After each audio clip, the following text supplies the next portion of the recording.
शुरुआत में ये एक लिंडा नामी औरत ने एक चैरिटी के तौर पे शुरू किया था ये काम, जो बाद हमारे इलाकों में आके एक कारोबार की शक्ल इख्तियार कर गया। बाद में इस जगह का नाम लिंडा नामी औरत से बिगाड़ के लिंडा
मगरबी ममालिक की सुपरमार्केट्स और कार पार्किंग से होती है, जहां क्लोथिंग बैंक्स के नाम से कंटेनर्स कई चैरिटी तंजीमों के ज़ेरे एहतमाम नस्ब हैं। चूँकि मगरिब वक्त की दौड़ में बाकी दुनिया से आगे रहा है, इसलिए आए दिन बदलते फैशन के साथ ही पुराने मलबूसात को अक्सर इन क्लोथिंग बैंकों में डाल दिया जाता है।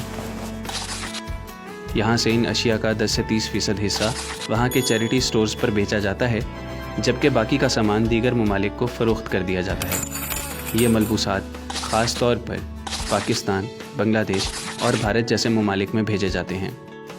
पाकिस्तान में ये सामान बज़रिया बहरी जहाज़ कंटेनर्स में कराची बंदरगाह पर पहुंचता है, जहां इनकी बोली लगाई जाती है।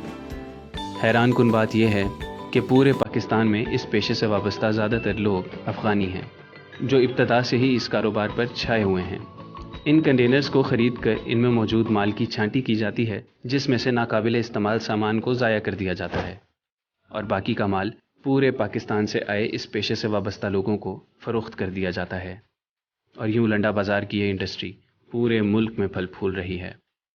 फैशन हो या मार्स तक जाने वाली टेक्नोलॉजी, मगरिब हमसे वक्त में आगे रहा है और इस तरह लोग यहाँ आकर उस वक्त को ख़रीदते हैं जो इनसे दूर होता है, और वो वक्त भी जो शायद इस दुनिया में तो आया था मगर इन तक पहुँच नहीं सका।